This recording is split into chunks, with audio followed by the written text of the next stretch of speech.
guys, welcome back to the Lovin Dubai show. Today, big stories hitting international headlines. The Pavel Durov case. We spoke about visa talks, crypto scene in Dubai, and what would your kids say if they were offered ice cream? And as we always tell you, if you are not subscribed to the Lovin Dubai show podcast, subscribe wherever you get your podcast from and enjoy. Good morning, Dubai. Welcome back to the Lovin Dubai show, where we go through the top trending stories that everyone across the country is talking about. We hope you're not stuck in traffic like the rest of us this morning. Today, the UAE is closely following the case of Pavel Durov. As well, 97% of Sharjah children hop into vans for free ice cream.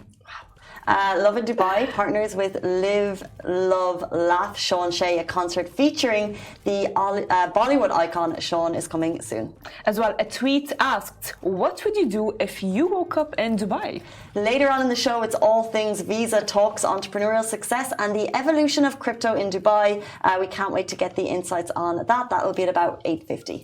It's 325 days since the genocide began in Gaza on October 7. The current death toll stands at 40,435. The number of injured people is 93,534, and 1.9 million people have been displaced from their homes. In today's rapid weather report, you can enjoy this moment of cool while you can. It's a cooler day with highs of 38 degrees Celsius. Humidity is at 69%. Before we jump into the top story of the morning, which is grabbing international headlines, we are thinking about school, traffic, teachers, pens, pencils, stationeries, and our best and worst school memories. Oh my God. Teacher memories. I remember, like the moment I would enter my first day of school, I would always have my eyes on who is my favorite teacher and who is not. Okay. It's I have a vision. And for some reason, I have always really, my favorite teachers were mostly English teachers. And there is me too. I love them. They're just so creative and they're so I would say passionate. Maybe that led us into where we are now in life. Probably. Could be. I remember my favorite teacher was, I forgot his name. He had a very hard name. He was my Irish English teacher. And he would teach us Shakespeare and all of these things, and he would be very passionate about it, and I would love him so much. But of course, I have a lot of bad memories. Oh. Not with him. Great. I think we all have good and bad memories. What about you? Who was your favorite teacher? I'm trying to think. Favorite as well, my English teacher, Miss Smith, when I was a bit older. But I remember my first memory of school, and it was also a scary teacher memory that you're acting a bit silly, and we were maybe 13. Yes. I'd arrived in boarding school, which is a bit overwhelming, and we were in a corridor and it was just the kids, and everyone was meant to be sitting on the ground, but for whatever reason I decided to jump up and shout something. And there was a door with two glass windows, and through the glass window this big red-faced man's just looked through the window at me, and he was like, you. And it was the headmistress's husband, but also the head PE teacher, and he was obviously setting an example, and I was pulled up and I had to follow him. I actually can't remember the conversation after that, but I just remember his face looming out from the window. I was 13 and I was like, oh, Casey, what on earth have you done? Stupid. But yeah, we got past it. I did not stand up and shout silly things for a long time. That is funny. That is actually really funny. Well, I don't know about you, but for me, sorry if I am mentioning you, teacher, but my worst teacher, which might be very odd, my Arabic teacher. Arabic is a very hard language. Right. And she was Syrian, and in Syria, when you learn Arabic, in the Middle East, when you learn Arabic, not in the UAE, because UAE is a globalized country, but and Syrians just know Arabic so well. Okay. And she would come and she would be very strict on the grammar Arabic rules, and I would not even understand, and I would not know what am I learning, what am I doing, and she would give us a lot of homework, and it was so hard. And she would, even if we do our homework wrong, she would literally give us a lot of slack for it. It's I know I did it wrong, but I just don't know what is Arab, or what is that? And many years on, how do you look back on that class now? Oh yeah, I still hate it. I still hate it. And I still am really bad at, like, I am Arab, but I still am really bad at Arabic. Yeah, the general sense I get is a lot of people feel the same. Yeah. Well, who is your favorite teacher? You spoke about your bad experience, but who is your favorite teacher? Yeah, I said Miss Smith, my English teacher. I just remember. I think it's because I like the subject and I got good feedback, and it's interesting because you can like remember some of the comments that were written on like some of the like written pieces that you wrote. I remember some of her comments back, and I think it's because I liked the topics, and history I liked it as well, so I liked the teacher. And then for some reason, agricultural science. So it's like the science of farming. And everyone just liked it because the teacher was so easy. And oh my God. He was just a nice guy. So it just made the class more enjoyable. Actually, as well, I really liked biology. I loved it because my grades were always like, you know, like 98, 99, 98.5. Wow. Literally, I was so good at biology that I really wanted to become a doctor. And I remember like the teacher, because I would just like get things really quickly, but I was never a history girl. I was never anything Arabic. And as well, like here in school in the UAE, having history, social studies, and all of these things were in Arabic. And oh my God. Got you. Okay, that's why it was harder. You would have liked history otherwise. It's just a story with some years thrown in. It's nice. No, it's not me. It's not for me. Not well, if it was in English, maybe. I mean, I don't know. I really like my English teacher. That's why. Like, it's not only my Irish English teacher, who I forgot his name as well. I had another, at high school, an English teacher she was Lebanese, and she was really nice, really cute, and she was so good at what she does. And I remember like her, like just like feeding my ego, telling me, Farah, you're such a good writer. You're amazing. I would be like, oh yeah, okay, I'll write more. I'll write more. But yeah, teachers, they make such an impact, and they've got a tough year ahead. So best of luck. Even though I'm sure they've all been at work since 8 a.m. this morning. Good morning to everyone tuning in on Facebook, YouTube, Instagram, TikTok. We also go live in podcast format if you'd like to get the full show later on in the day on your drive home. Let's jump into our top story. The UAE is closely following the case of Pavel Durov. The UAE is following the case of its citizen, Pavel Durov, who's the founder of Telegram, who was arrested by French authorities in Paris Le Bourget airport, emphasizing that the UAE has submitted a request to the government of France to provide him with all the necessary consular services in an urgent manner. Well, yesterday we spoke about the arrest of the tech billionaire Pavel Durov that has lived in Dubai for a decade. He is the founder of social network Telegram, which has over 900 million users around the world, and it's ranked as one of the major social media platforms after Facebook, YouTube, WhatsApp, Instagram, TikTok, and WeChat. And he is worth over $15.5 billion. Yes, he is $15.5 billion. And as we said, an Emirati citizen. So in a statement, the Ministry of Foreign Affairs, MOFA, they stressed that prioritizing the welfare of UAE citizens, safeguarding their interests and providing them with all aspects of support is a key priority for the UAE. Now, as a tech billionaire, he is an elusive character. He's only done one on-air interview in a decade. That was with Tucker Carlson here in Dubai a couple of months ago. And actually, we recently covered his story because it was a story that he has helped father through sperm donation 100 children, which is quite wild. And when we posted that story, we mentioned that he was an Emirati citizen, and we got so many comments saying, how is he an Emirati citizen? You're like, how do you gain that status? And actually, according to Wikipedia, there are maybe 53 naturalized citizens of the UAE, and he is one of them. So it's an amazing honour. His contribution to the UAE economy. The Telegram office sits here with maybe 30 to 40 employees, and as we said, it's one of the world's biggest social network. And he's joined by many athletes have the honour, actually, many footballers, and also Tony Douglas, who is the CEO of Riyadh Air, but I think he was the CEO of Etihad. That's actually very interesting. Get me that citizenship.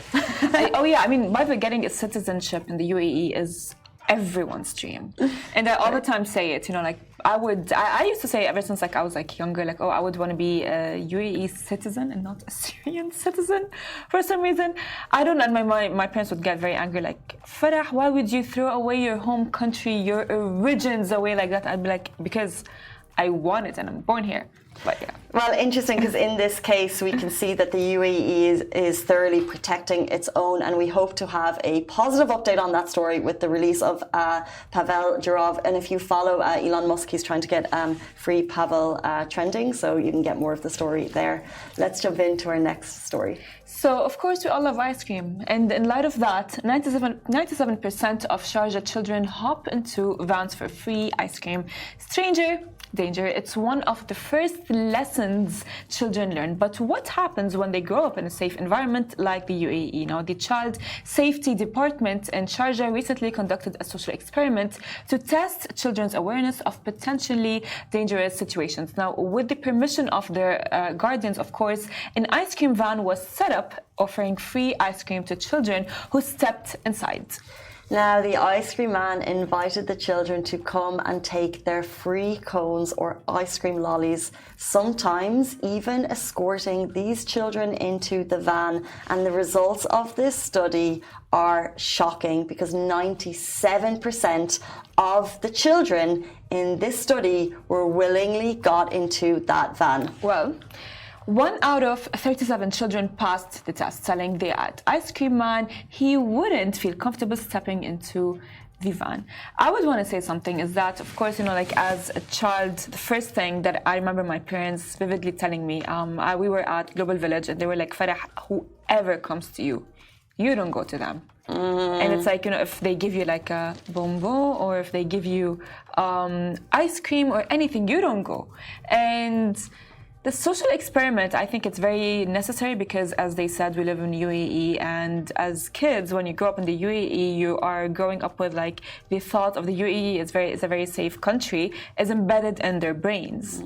And as well, we live in a bubble. We say that all the time, like whether they're at school, whether they're at the mall, whether they are out with their friends, anywhere really. So that kind of like bubble maybe creates that safe idea in their head that nothing can get to them, and so later on that maybe can turn against the children. Exactly. I think exactly as you said, that it's a stark warning to parents that if the revolving conversation in your home is we live in such a safe environment, please remember that we need to make sure that kids know that there are dangers out there.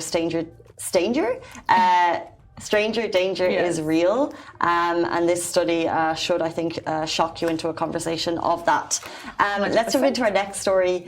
Live, Love, Laugh, Shaan, a Bollywood night to remember is coming this weekend. So Lovin Dubai is proud media partner for the most anticipated live event of the season. It's happening on August 31st, and the iconic Shaan will bring his legendary voice to the Coca-Cola Arena for a night packed with his and Bollywood's greatest hits. Well, presented by Blue Blood in partnership with Vivid Entertainment and supported by Dubai Calendar, this concert is part of Dubai Summer Surprises and promises an unforgettable evening of music, love and culture. So you can sing along to Shaan's timeless classics like Tanha Dil, Shand Sifarish and many more that have defined Bollywood for decades.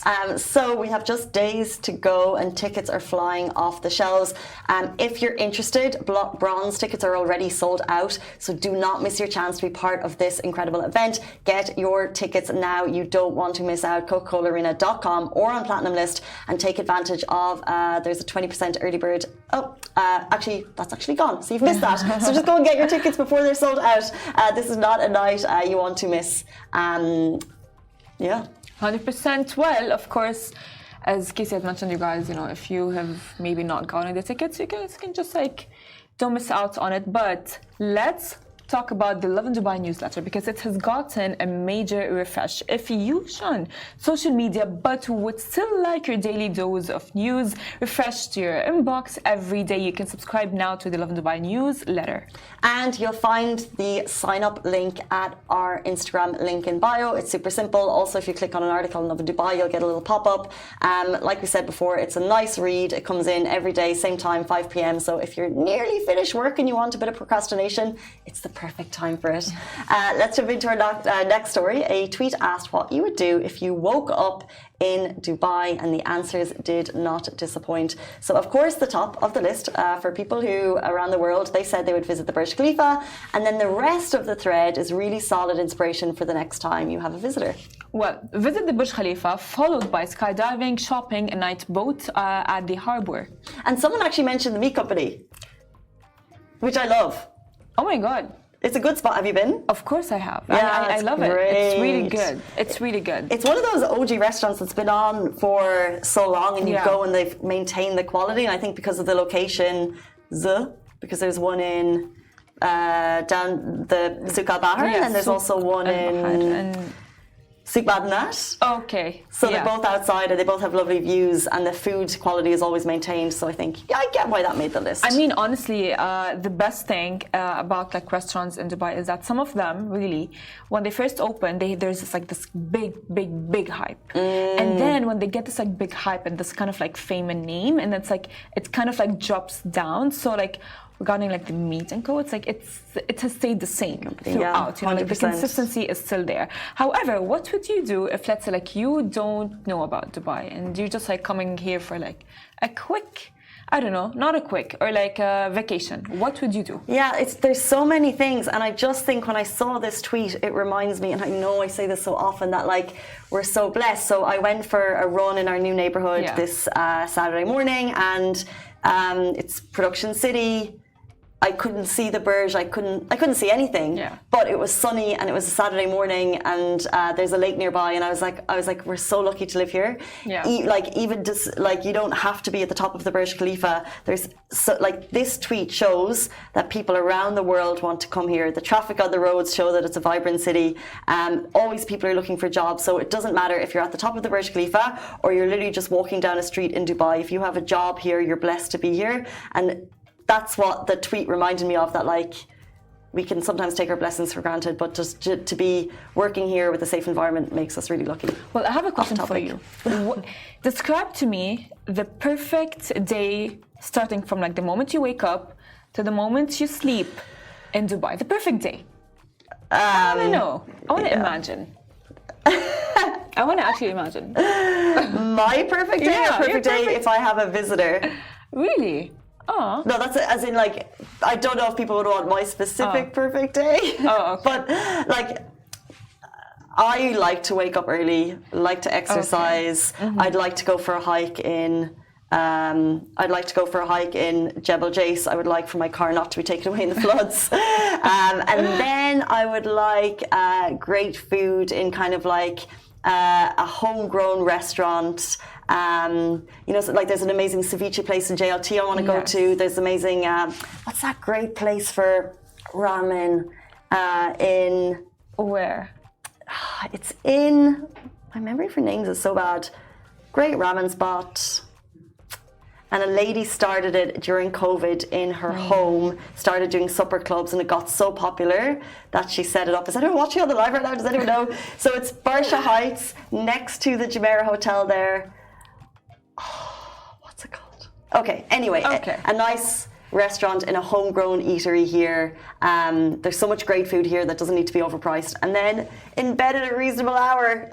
That's actually very nice. Well, my perfect day, let me say, like living in Dubai, of course, I would love to wake up really early in the morning, watch the sunrise, have breakfast, love that. Go for a walk, and then get back home and then go to the beach, because I love the beach, of course. Nice. Beaches in the UAE is amazing. I mean, I love the beach. And then after that, love it.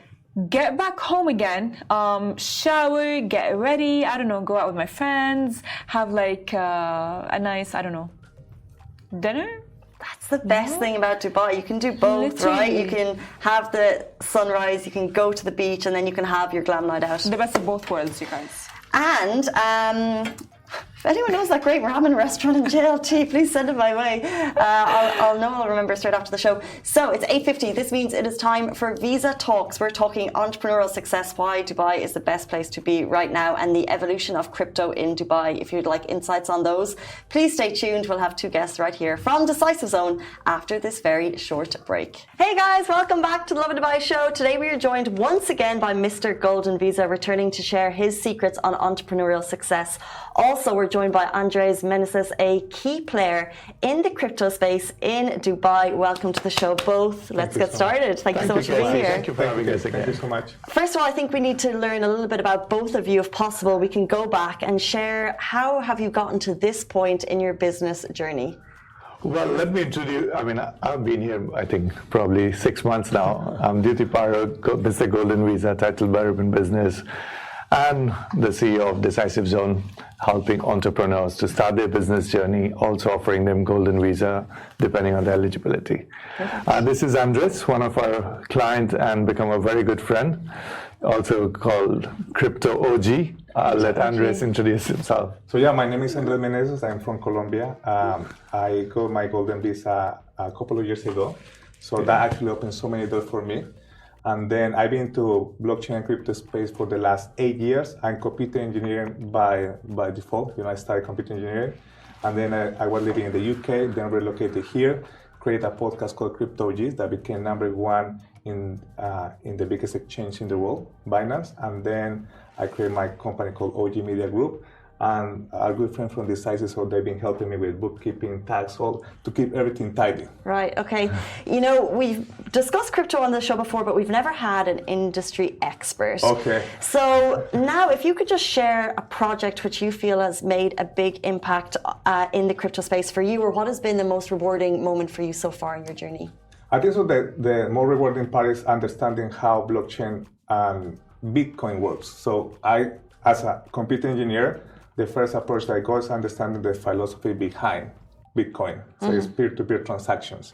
And when I joined the journey, the price was $500. And obviously I joined because I saw an opportunity as an engineer. And it's been a roller coaster, ups and downs, like using the crypto go from 70,000 to 50,000. But it was Bitcoin that opened my eyes. I'm from Colombia. There's so many people that don't have banks, bankless people.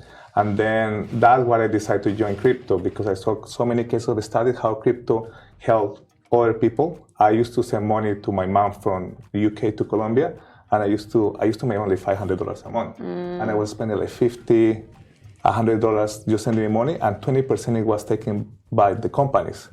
So that I decided to join crypto, understand that's how my journey started, because I had to send money to my family in Colombia. Interesting. Yeah.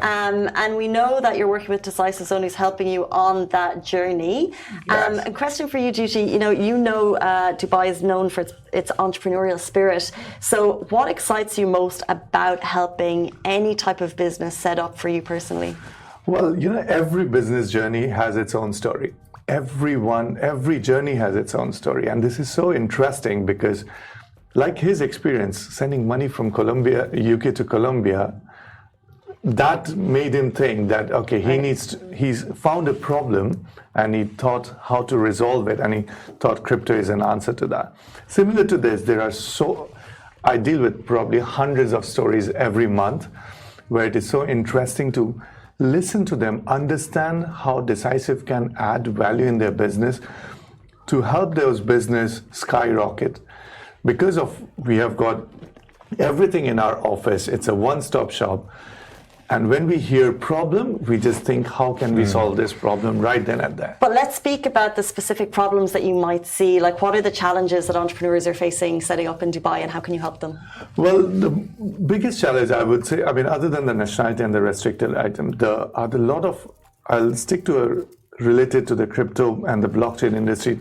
Even today, even though Dubai has become the most crypto-friendly, it is still a little bit complicated for people to understand and the banks to understand what is the value or how they can accept crypto. So in this industry, there are many different activities, which is the biggest challenge for people today to understand.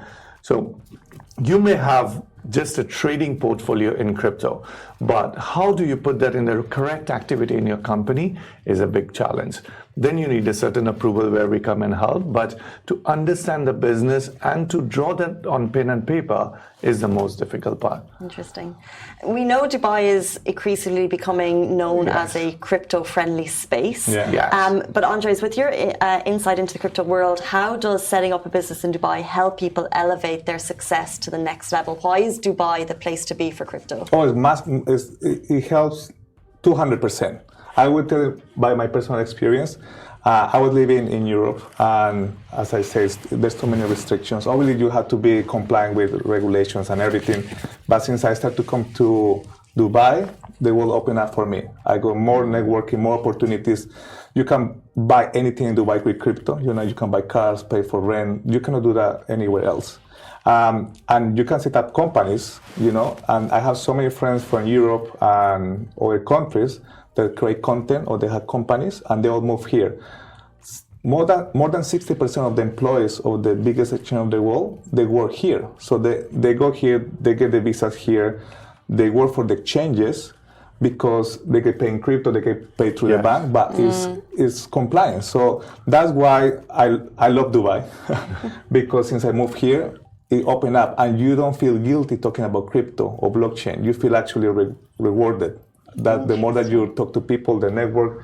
I've been here since the last 9 days when the kids start school, and I was off for 6 weeks, and I did more than anything else the last 5 days because I was just here present. So open up so many opportunities. So would you say Dubai nurtures a more positive conversation around crypto than other places in the world? 100%. 100%. I mean, look at all the millionaires and billionaires, they are moving to Dubai. I think most of them, if not all, are one way or another linked to either blockchain or crypto industry today.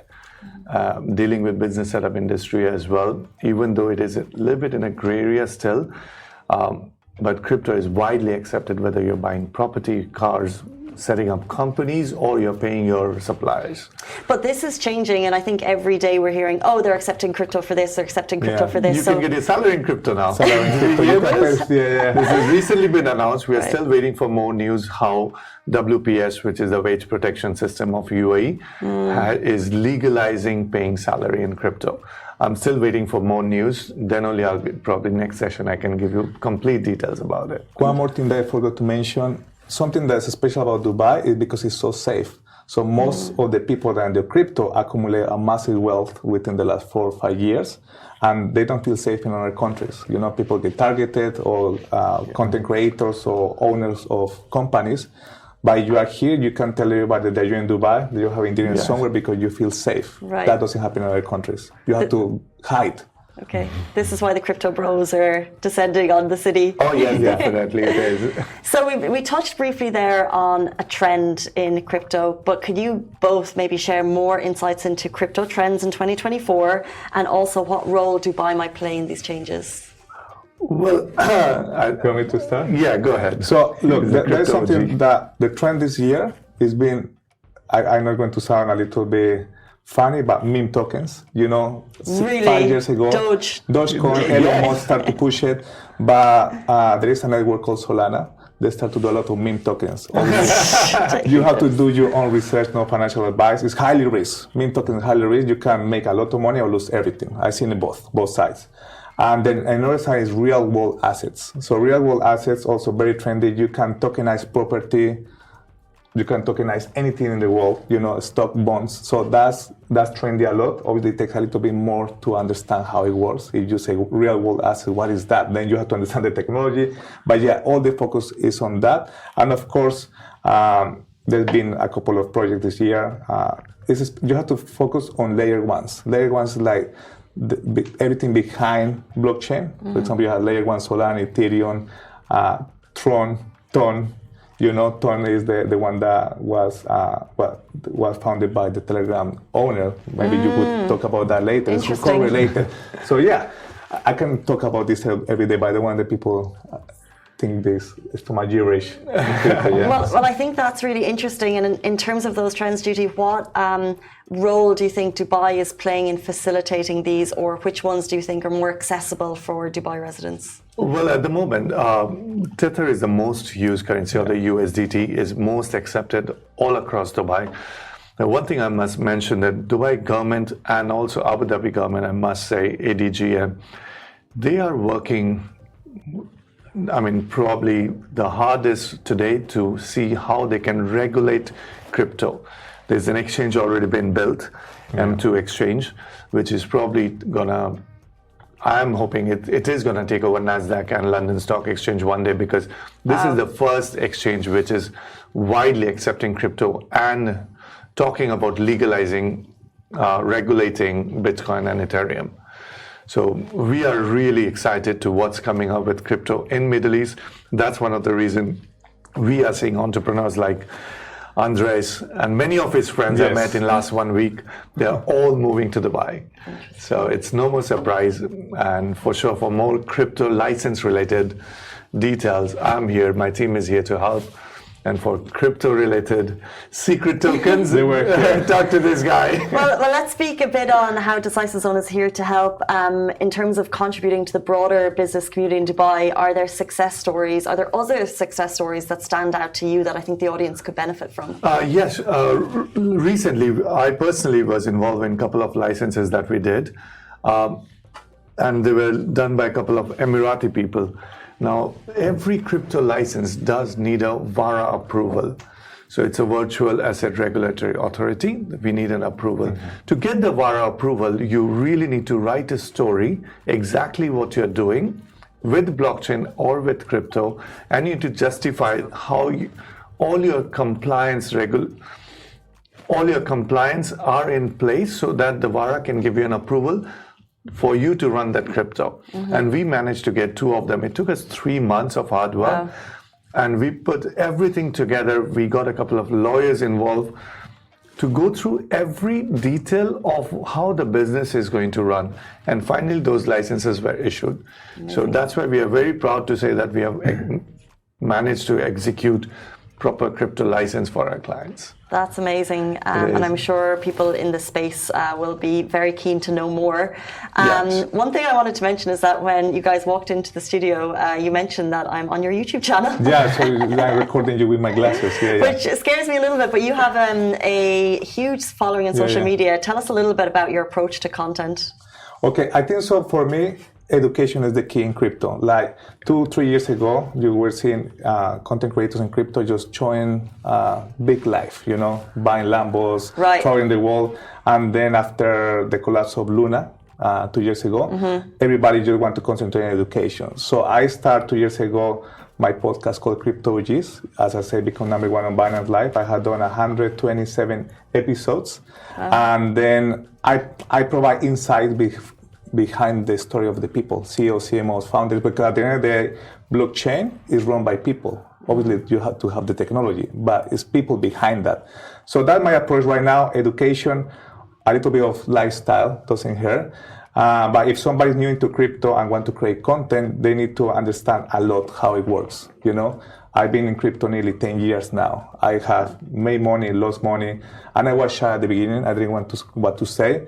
But I think so the #1 key, if you want to start to understand more about crypto, is absorb it and then explain it to somebody else. If you're teaching something, you're learning even more than your students. Interesting. Well, I was going to go on and ask you, what is the one major piece of advice you'd give to anyone today who's still thinking about stepping into crypto? Like, sillily, I think, would we say, is the crypto hype done? Or no? And what a piece of advice would you give to anyone watching who still hasn't invested but is thinking about it?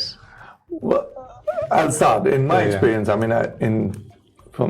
from the entire world, I don't think even more than 2 to 3% of the world population has got involved in crypto today. So then we can see the opportunity that's lying ahead of us. Because crypto is still not fully regulated, none of the major fund from around the world has even got involved because they cannot, because they are restricted by many regulatory authorities. I think we are still early. I don't think this early stage will last long, because as soon as one government body from across the world gives Bitcoin, Ethereum, or any of the crypto a regulatory stamp, like how ETF has been approved now, the crypto bull run will go crazy. It will. I mean, people laugh when I say I'm seeing Bitcoin at $1.3 million in less than 5 years, probably. Well, people laugh at me when I was saying Bitcoin was going to go to $1,000. Wow. So see where it is today. Today we are talking Bitcoin at $68,000. Yeah. That is no joke. So to add a little bit what Duty say, like in America, the ETF got approved. So big institutions like BlackRock got already involved. Yes. We're just at the beginning. People get scared because they think Bitcoin is $70,000. It's too late. Obviously, the price is quite big for one Bitcoin, but remember, one Bitcoin can be split in 1 million of parts. That is Satoshis. But there is thousands of tokens. Obviously, you have to be careful. You have to do your own research. And my advice for anybody that just want to start in crypto, don't go all in. Just learn. For example, myself, I was working full-time job, 9 to 5. I bought my first Bitcoin at $500, and I keep it for 6 months. I was just researching. I didn't go crazy. Back then, there was no YouTube channel. There were no content creators. There were no big exchanges. As a Duty say, we're just getting started. The biggest company in the world of crypto, they only have 200 million users. Not many, right? And it's 8 billion of people. So my advice, if you save some money in crypto, 10%, just put in Bitcoin, Ethereum, Solana, the one that been around the block for more than 3, 4, 5 years. I just don't touch it. Just leave it there for now. And then when you get more experience, you can become more risky, like with meme tokens or risky stuff. Can I say something before we finish? The other day I was doing a podcast with him, and I did say, what worries me? How much a Happy Meal in McDonald's going to cost with your Bitcoin? Now think about that. Today, at this price, if you have to buy a Happy Meal, you have to pay 0.00069 probably cent. You pay 1 decimal extra, you get 100 Happy Meals. So I'm really worried and concerned how much, when Bitcoin goes to million and we have to pay with only Bitcoin, imagine how much decimal we have to calculate to pay for a Happy Meal. This is the thing. Dare I say, you've got me interested in crypto once again in this interview. Before we wrap it up, because our time is drawing close, is there anything exciting on the horizon for Decisive Zone or crypto or OGs that you would like to share with our audience today? Yes, definitely. Working with Andres, we are looking at many, many crypto millionaires now walking through our doors. We are trying to help each and everyone. We have expanded our services to 360-degree concierge services, whether people want to get admission in school, which school to go to, whether they need a luxury car, whether they want to buy a car, whether they want to buy a house with their crypto. Decisive Zone is offering 360-degree concierge service. And we are seeing more and more clients like Andres who needs help from professionals like our team, who has been in this market for more than 10 plus years, who knows the laws and regulations. Amazing, interesting. Yeah, for me, look, with CryptoG's OG Media Group, we're the one shop to go regarding Web3. I'm working to help all my clients, especially institutional clients and B2B, to go to one place that they feel comfortable. Like I feel comfortable in Decisive. I went there, they actually gave me even a tailor, a suit, a school. Where to go and get my team took him to make a suit. Real estate. Really? Look, I've been on and off in Dubai for 2 years, and I was just struggling trying to find a bookkeeper, tax, lawyer. So, but when you walk in, especially in crypto, you need to feel safe with somebody. So the guy from Decisive did it for me, and that's what I want to do for also my clients in OG Media Group and CryptoGs. Interesting. Well, if you'd like to learn more about the crypto space, Crypto OGs is where to go. Thank you so much, Andres, for your insights this morning. And of course, Mr. Golden Visa from Decisive Zone back with us every single Tuesday. We appreciate your time, guys. Thank you very much. Thank you for having us. That brings us to the end of the show. We'll see you back here tomorrow morning, same time, same place.